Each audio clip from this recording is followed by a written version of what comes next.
So let's face the reality. You might be creating problems in your music that don't actually exist. And I know that can sound weird. I know it can sound weird. Because typically, like, thinking critically makes you better, and thinking detailed orientedly makes you better.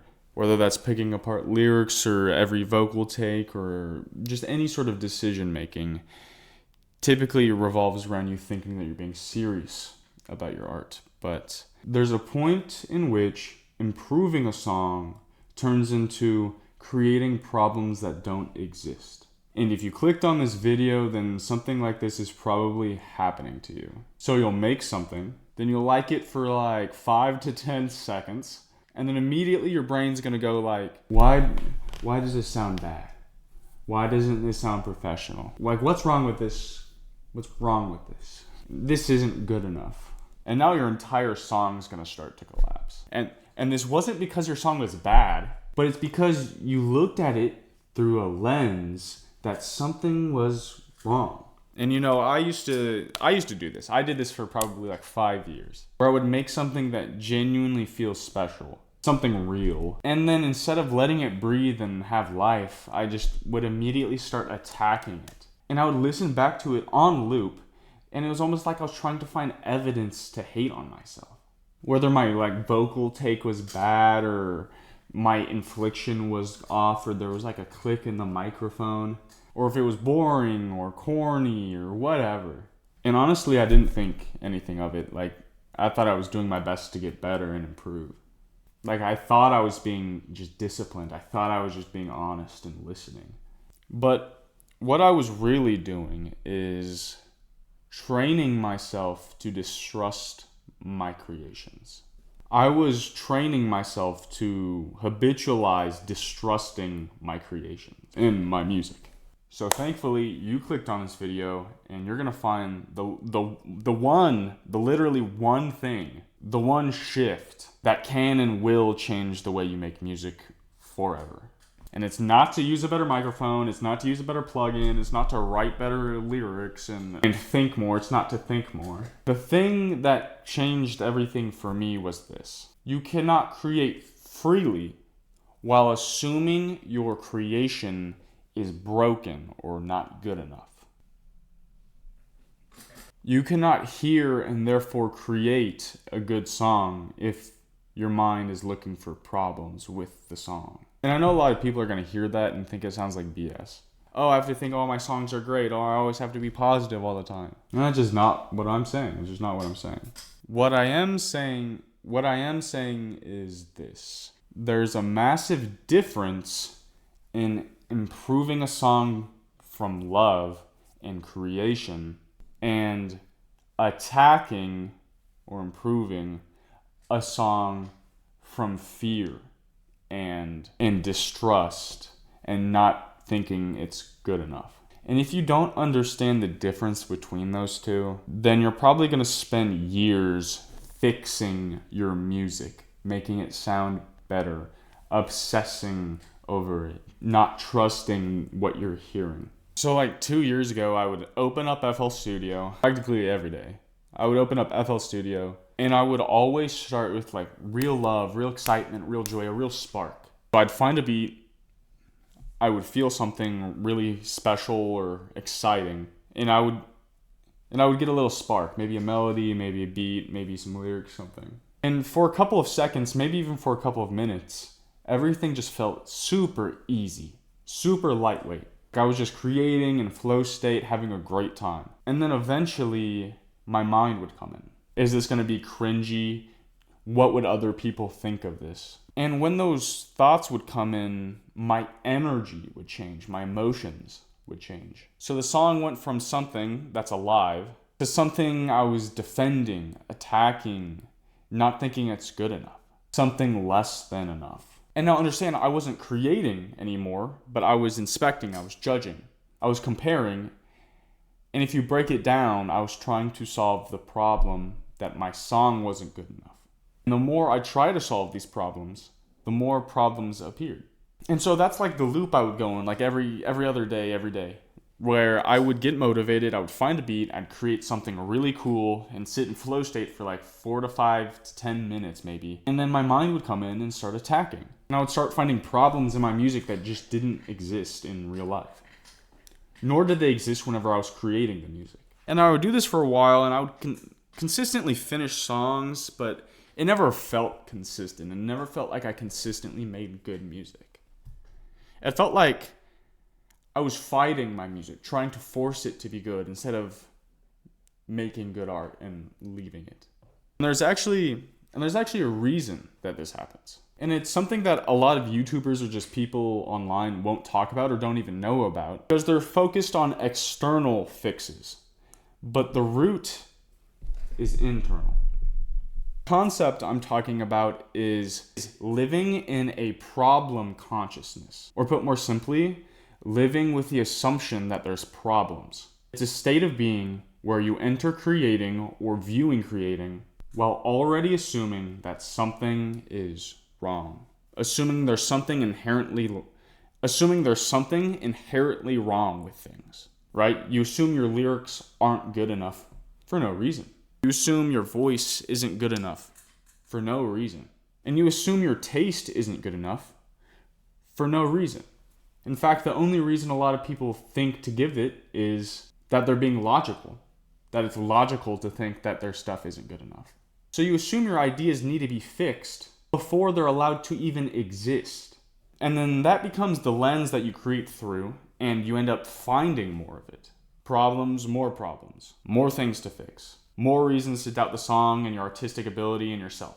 And the crazy part is, none of those problems existed in the beginning. They didn't exist when you created it or whenever you wanted to create. They appeared because your attention created it, and the state of consciousness in which you're occupying is a problem-generating consciousness. Do you kind of understand? So let me give you a little example. Let's say you walk into a room with a loved one and you assume that they're mad at you. I'm sure you've been in a similar situation. Your energy, you feel that you are assuming they're mad at you. And so you're not neutral anymore. You're shifted to one side of the pendulum swing. And that means you've tinted your consciousness, you've tinted your lens of viewing the world, you've tinted your emotions, and now instead of seeing things with a neutral eye, you're looking for evidence that reflects the state you're in. And so if they look at you weird, you'd think to yourself, see, they are mad at me. And if they're speaking quietly, then you're thinking, what's the problem? Should I ask if there's a problem or not? Maybe they weren't mad at all. Maybe they were tired. Maybe they were calm. Maybe they were thinking about something entirely random. And because you expected a problem, you then began to look and create evidence for that problem. And now this is exactly what happens with your music. You don't listen to your song as something that's alive and active and energetic. You listen to it like a detective trying to find evidence that you're not good enough and that it's not good enough. And when you listen that way, bro, you're always going to find something, because the mind will always find what it's told to look for. And side note, this is the base thing for manifestation. It's all about shifting your mind to look for the right things. So when you go into a song, assuming there to be problems, what do you expect to happen? You're probably going to find some problems. If you do vocals, assuming there's going to be problems, you're probably going to find some problems. If you write lyrics, assuming there's going to be problems and it's not going to be good enough, it's probably not going to be seen as being good enough. And then you're going to use that feeling that you emotionally generated through your perspective, and you're going to be like, hey, that's proof that my perspective was right. So I'm going to double down. On it. But the song didn't start being dead. It started alive as emotion that you created and you wanted to expand with. You just suffocated it with the assumption of your mind, of the assumption that there was a problem. And that's why a lot of artists don't actually need more skill, because skill doesn't actually make you a better artist. It makes you a more listenable musician. Understand the difference. Art is art no matter the skill level. You can be amazing at art while being technically terrible at drawing. You can be amazing at art. So the physical skill does not improve your art, it improves your music. Understand the difference between a great artist and a great musician. You need completely different relationships with both of those aspects, both of those versions. So if the first reaction, the natural reaction you have to your creation and to your ideas is distrust, then you're going to block the exact thing that you're hoping to let flow and let expand. And so this isn't about the song, this is about who you are when you create. And now understand your music is typically a reflection of yourself. So whenever you assume there's problems with your music while you're creating, what that's saying is that you're actually assuming there's problems with yourself while you're creating. That your taste isn't good enough. That your instincts aren't enough. And that your ideas aren't naturally good. And if you really boil it down, it comes down to believing and assuming that your natural expression is not worthy of being seen. Just you existing is not enough. That's what you're assuming with this emotional state. So now instead of creating as an artist, you're creating as someone trying to be an artist. And that energy goes directly into the song. And that's why that song that you're looking at in this state eventually became stiff or forced or stale. And that's why that feeling of excitement and expansion disappears. Because once again, you're not creating anymore, you're dissecting. You're auditioning for your own grand approval. So I'm going to ask the question, can you see how this is a loop? A self-fulfilling loop? Where you believe, so you see, so you believe more, so you see more, so you believe more, so you see more. And it just keeps itself alive. Now your self-image gets worse. And now your creative energy and creative trust gets worse. And now you have more evidence that your music has problems, and therefore you have more evidence that you're not a good enough artist. And eventually the assumption becomes the result, not only in one song, but on the grand scheme of things, in your reality and in your identity. Simply because you habitually assumed that there was problems. You assume that there's a problem, and now your entire creative process is going to reorganize on finding a problem. Because that's what you're looking for. It's what you're assuming is going to happen. Now, when I realized this, I stopped approaching music and even just approaching life in general as if it was broken by default. I stopped opening FL Studio and asking what problem I was going to find. And I started asking a completely different question. And remember, we're talking about an emotional question, an emotional looking for. I would look for what's alive in my mind, what excites me, what can I push my energy into and expand with. So now, instead of forcing my energy into some sort of imaginary standard I would create a song and I would listen and ask emotionally for what it wanted to become. And that's why creation feels easy, and that's when creation feels easy. And it's because I stopped living and creating and improving from fear. I stopped treating every song like I was guilty, waiting to be proven innocent. And I'm telling you, this changes the entire way creating music feels. When you stop assuming there's problems, you start actually hearing the song again and hearing how capable you are again. So you can hear the calling, you can hear the direction, you can hear what's working. You can hear what wants to be expanded. And of course, when something genuinely needs to change, you'll know that and you can change it. Without panic, without spiraling, and without identifying with. And that's the real difference that you'll feel and that I felt. Is that a real artist can improve something. A real artist can improve something without meaning that something's wrong with them. And a real artist can hear a better opinion without shifting into self-hatred. Frankly, this emotional lesson and this emotional realization is something that most artists, let alone people, ever learn.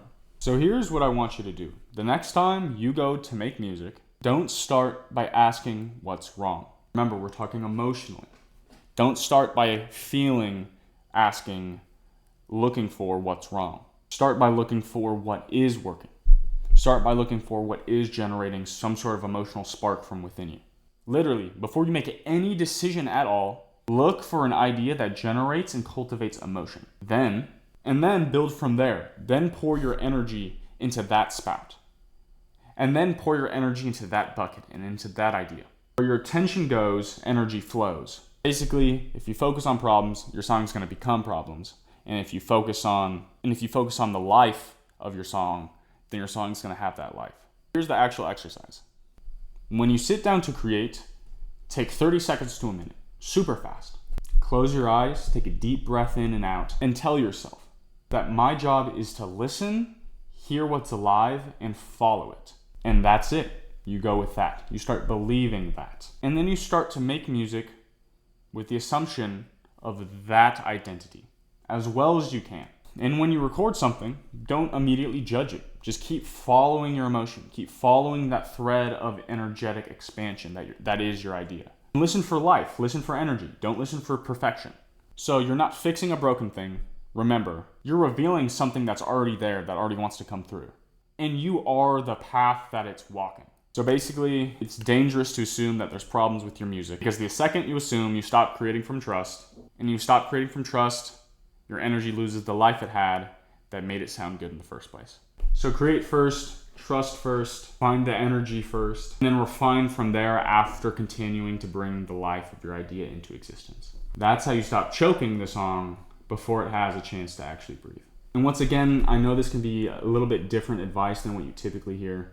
Whether that's get a better preset or get a better mic, or this one hack is making your FL Studio better. I want to help you create better music that feels better.